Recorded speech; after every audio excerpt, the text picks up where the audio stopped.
Welcome to MMA Round Up with your host, Randy Silver. What a card that was, UFC 293. Izzy lost his belt to Strickland. We're going to break it all down for you. The fight highlights, analysis, reaction, all from the main card. Izzy was a minus 675 favorite to win, and he lost. One of the biggest favorites ever in the title fight to lose. We're going to break it all down for you. Here's your cards.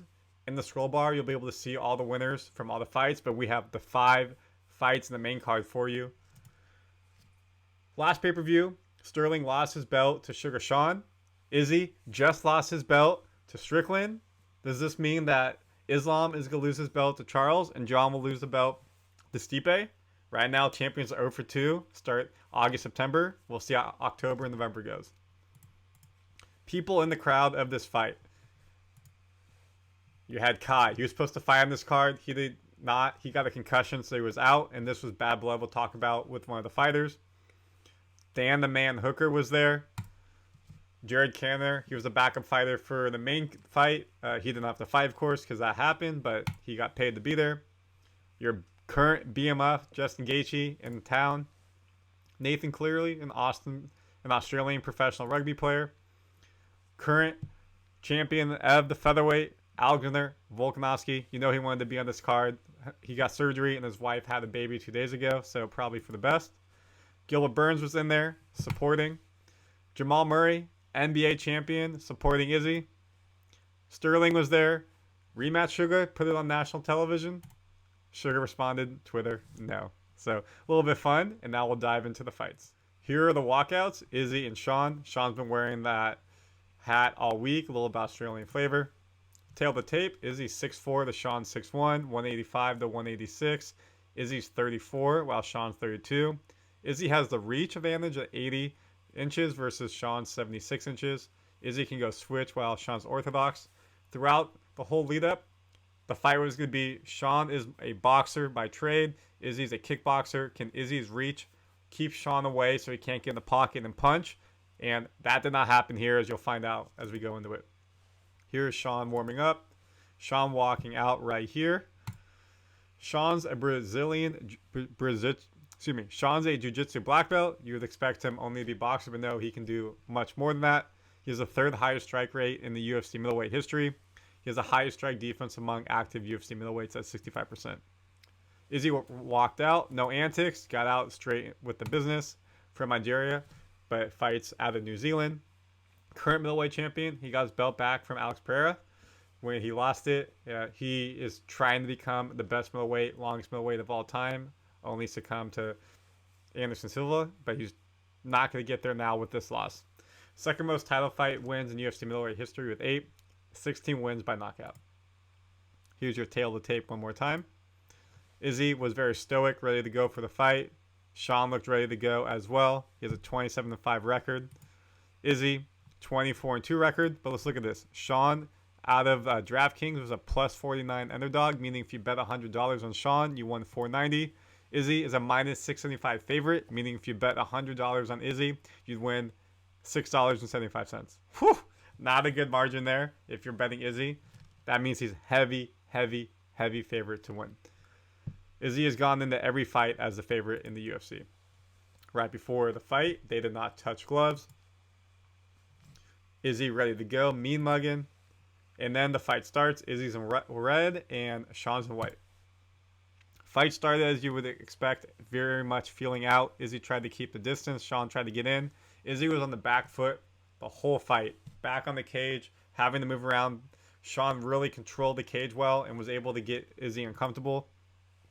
With about a minute to go left in the fight, Sean was starting to get some jabs in there, able to find some range. And with 20 seconds left, he caught him with a perfect right hook right here on the end of the jaw.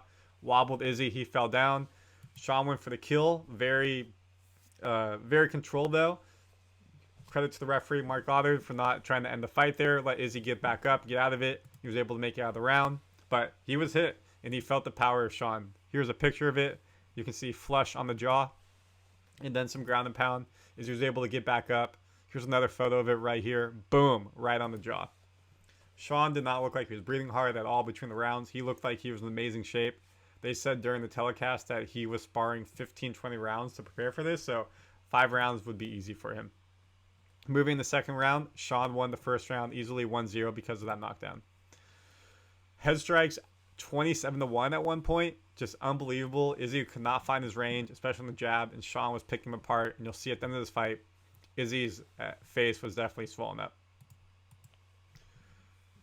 As we move through round 2, Izzy was starting to find his range more, getting some good kicks in. Significant strikes in round 2 was 20-10.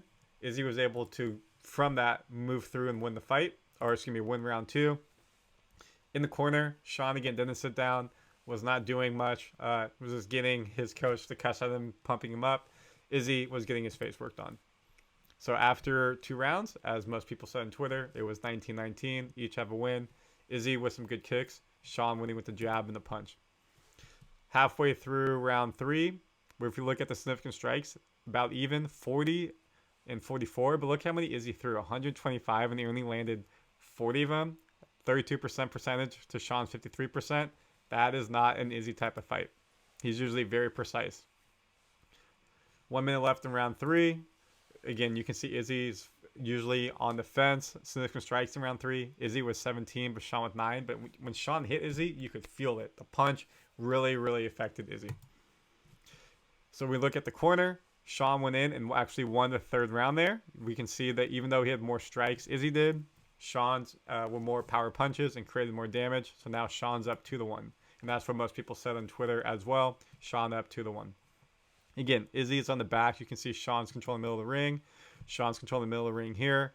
Again, we look at significant head strikes. Izzy with only 13 on 118, 11%, while Sean had 40 of 106, 45%. Izzy was not getting his range, was not being able to hit, throw, miss. That's going to tie you out, and it's going to defeat you, while Sean was being very accurate. Now, the tides have turned. End of the 3rd round, Strickland is a minus 166 favorite, meaning he's now favored to win the fight. Izzy's plus 130. How it turned from Sean at a plus 450, Izzy at a minus 675 to opposite. Whew. Sean, after the round, again, looking fresh and clean. You can see Izzy's face, battered and bruised. So one more time, Sean looking good, like he hasn't been punched. Izzy's got that black eye, and you can tell he's got some wear and tear. Now in the 4th round, now we're in the 5th round, Izzy's face is beaten, minus 270 favorite for Sean, while Izzy's a plus 200, which is just crazy to think about again, how they've turned over and over. Sean won that 4th round, so it's up to Izzy to come through and try to get a knockout. Sean's now up 3-1. When we look at strikes, Strickland has 63 to Izzy in the head to Izzy's 20. When we look at kicks, though, Izzy has 40 kicks to Sean's 4 for the legs, but not doing a lot of damage there. Sean was blocking a lot. The face really says a lot. Like, look at Izzy's face here. 7 seconds left. Sean's like, let's go, let's fight. You can see them going after it. Sean puts his hands up, signifying won. Crowd knew he won. Izzy basically knew he lost as well. Sean starts to hit him. He's about to become the new middleweight champion of the world for the UFC. Of course, good to see sportsmanship, go up and hug each other's coaches. So let's take you to the hand getting raised. So here they are celebrating each other again. Here's a couple punches, replays from round 1. Perfect shot to the jaw. Mark Goddard about to raise hands. Goes to Sean. Dana White puts the belt around Sean Strickland, the new middleweight champion of the world. They hug it out. Izzy puts his arm up. They had a nice little chat before. I'm sure in the press conference we'll hear what they talked about. Sean cannot believe it. He's now the 13th undisputed UFC middleweight champion of the world. Congrats to him. He went into Australia, Izzy's neck of the woods, and beat him. The crowd was very much giving him a pop, was applauding the effort. They recognized as fight fans what Sean was able to do. So good for the fans to do that and give him the recognition deserved.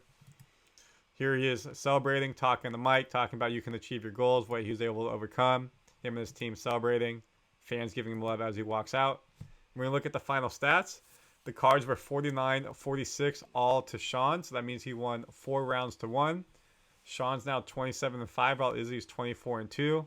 2 losses, 1 to Pereira and 1 to Sean Strickland. We look at total strikes. 97-111 isn't a crazy difference. Significant strike, 97-111. But look at the head strikes. Sean had 77 head strikes to Izzy's 24.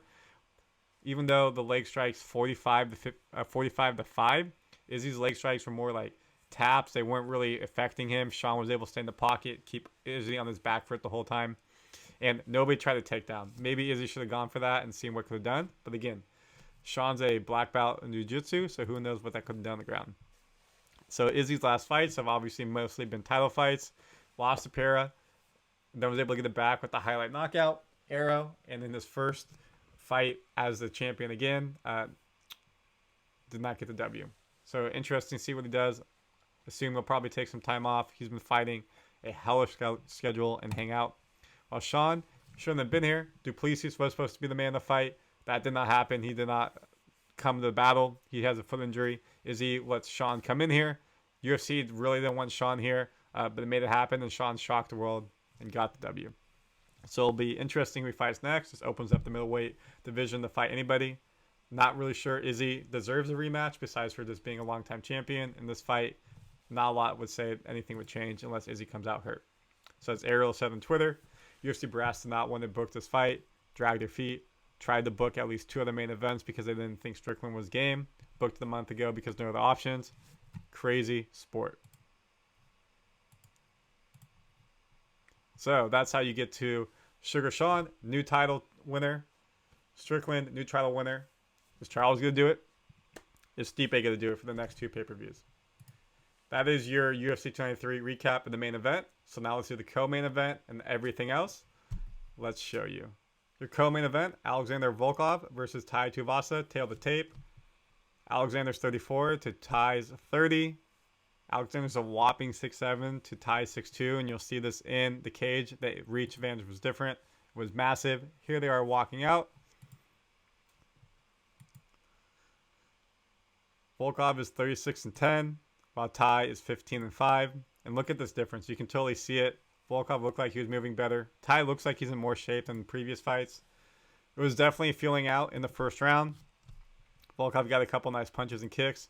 In the second round, it became very much one-sided. Volkov got him down, was able to get a choke to win the match right here. Tai tapped out. Can't believe it. At home. Good for Volkov to get the W. We'll talk about this in a second. You can see he was just controlling him. Some highlights. And it was a Ezekiel choke.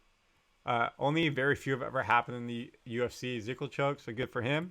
This kind of puts him back up in the heavyweight division, top 5. You can see strikes, total strikes, 107 for Volkov to Tai's 30. Just a crazy difference. Significant strikes, 93 for Volkov to 28 for Tai. Tai is now on 3-fight losing streak. He's a fan favorite. Probably won't be let go by the UFC brass. Now Volkov is on the 3-fight win streak. Will move up and probably face a top 5 fighter. That takes you to the third fight night. Kape versus Dos Santos. Dos Santos, this is his first fight in the UFC. He was supposed to be contender series. Something fell out. So this is his first fight, going up a number 10 fighter in the world in the flyweight division. He's on a 3-fight win streak. While Kape is tied for 5th longest active win streak in the flyweight with 3 wins. 6th highest significant strike accuracy in the UFC flyweight history. This fight was fun and exciting. Most flyweight fights are. They're fast, they're quick. You see them. They're like ninjas out there, athletic. Kape got a quick little knockdown here. Was able to control the fight most way through. You can see significant strikes here. Kape has 67. Dos Santos has 60 to the head. So a lot of action happening across the board. At the end of the fight, they hugged it out. Kape got the W. Nam's decision on all 3 cards. He looked like he had more experience. Was able to, even though the strikes were the same, more significant strikes. He now has 4 wins. He called out Kai for not fighting. Wants to fight him next. Kai was giving him the bird. They were talking-ish. And then, unfortunately, Kape, while he was doing this, used the F word, a hard F word you can't say. They cut the mic off there. The second time someone used the F word on there. Do not use the F word. Bundle sticks. Do not use that word. It is derogatory. It's not cool. And he used that about Kai and his city boxing team. So here's your overall stats from the fight. You can again see total strikes very similar. However, it was just more significant strikes that Kape hit, like really more damage than one. Dos Santos will be back in the UFC. He proved himself well, even though it was his first fight. And Kape, number 10, got this win. You expect him to fight someone around him or a little bit higher up. Hopefully he gets Kai next time. That takes you to Justin Tafa and Austin Lane. Tafa's 29, to Lane's 35. 6 foot to 6'6". Crazy difference right here. How did that affect this fight? We'll show you. Lane comes in 12-3, while Tafa comes in 6-3. They were supposed to fight 3-4 months ago. Unfortunately, there was an eye poke, and they had to stop the fight like in round 1. So this was a rematch back in Tafa's home, which good for Lane to come out and try to do it. Tafa got the victory. He was able to negate the difference on Lane. It was a pretty good win overall. We'll show you some highlights. You can see right here, got a great left hook punch to the jaw, knocked him down, hard ground and pound, got the victory. Congrats to Tafa on the victory. Loved it at home. Crowd was going wild. Celebrates the victory. TKO, round 1, Justin Tafa. You can see here by total strikes, not a lot. It was a very quick knockout, TKO, but that one shot to the head really was what won the fight. Tafa is now on technically a 3-fight win streak. You have that no decision, no contest. So he should be looking to fight a top 10 fighter, top 15 next. And Lane is now lost his first fight, second fight in the UFC after doing White Contender Series. You'll expect him to come back probably better. Pedro versus Turaki. This fight did not last long. Pedro won this fight. First off, look at his back tattoo. Was able to catch him on the jaw multiple times with hooks. You can see right there, just throwing him back, knocked him down, ground and pound. Did a great celebration. Was able to get his hand raised by Mark Goddard. Winner by knockout. Round 1, 212. Great way to start the main card in Australia. Fighting in his home, getting the fans up and going. When we look at the strikes here, 16 total strikes to 9. Significant strikes, 6 and 8 to the head. Pedro really looked one-sided here. Anton can go back to Sweden, hopefully come back. This puts Pedro back in the win column after losing his last fight. He's been up and down in the UFC, so hopefully he can trend up. For Turaki, this is his 3rd loss in a row in the UFC. Hopefully he'll get another chance after coming on Dana White Contender Series and winning. But 3 losses in a row. Who knows if Dana White will bring him back. And that is your main card overall. And that takes us to the end of the UFC 293 recap show. Please come back here to MMA Roundup on Randy Silver TV for every pay-per-view. We'll give you the pre-show and the highlights, analysis, reaction, and more on the recap show. And anything MMA related, we got you. We also have Hoops Roundup. We have American Football Roundup. We have European Football Roundup, Gridiron Roundup. So much for you. So come here. We got all the sports for you. Please like and subscribe if you like this stuff. And of course, comment your thoughts on Sean winning. We can't believe it, honestly, on our side. We did not expect that. We thought Izzy was going to roll over. But that's the fight game. That's why we love it. Thank you for watching. Out.